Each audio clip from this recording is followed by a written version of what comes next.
അക്രമകാരികളായ നായകളെ വന്ധ്യംകരിക്കുമെന്ന് മാത്രം പരാമർശിച്ചാണ് സംസ്ഥാന സർക്കാർ സുപ്രീം കോടതിയിൽ സത്യവാങ്മൂലം സമർപ്പിച്ചിരുന്നത്. നായകളെ കൊല്ലാമെന്ന് കാണിച്ച് തദ്ദേശ സ്വയംഭരണ വകുപ്പ് ഉത്തരവിറക്കിയിരുന്നെങ്കിലും ഇത് സത്യവാങ്മൂലത്തിൽ പരാമർശിച്ചില്ല. നായ ആക്രമണത്തിൽ ക്രൂരമായി കൊല ചെയ്യപ്പെട്ട തിരുവനന്തപുരത്തെ വൃദ്ധയെക്കുറിച്ചും സത്യവാങ്മൂലത്തിൽ പറഞ്ഞിരുന്നില്ല. ഇതിനെതിരെ വിമർശമുയർന്ന സാഹചര്യത്തിലാണ് തദ്ദേശ സ്വയംഭരണ വകുപ്പ് മന്ത്രി KT ജലീൽ തെരുവുനായകളെ കൊല്ലുമെന്ന നിലപാട് ആവർത്തിച്ച് രംഗത്തെത്തിയത്.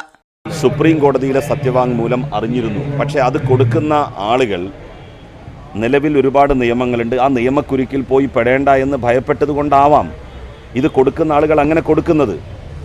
പക്ഷേ നമ്മുടെ നാട്ടിൽ ഇപ്പോൾ ഫെറോഷ്യസ് ആൻഡ് ഡേഞ്ചറസ് ആയിട്ടുള്ള നായ്ക്കളെ ആളുകൾ തന്നെ തദ്ദേശ സ്വയംഭരണ സ്ഥാപനങ്ങൾ അവർക്ക് കഴിയുന്നത് പോലെയും ആളുകൾ അവർക്ക് കഴിയുന്നത് പോലെയും ഒക്കെ നേരിട്ടുകൊണ്ടിരിക്കുന്നുണ്ട്. എന്നാൽ തെരുവ് നായകളെ കൊല്ലുമെന്ന് കാണിച്ച് സുപ്രീം കോടതിയിൽ തിരുത്തി സത്യവാങ്മൂലം നൽകേണ്ടെന്നാണ് സർക്കാർ തീരുമാനം.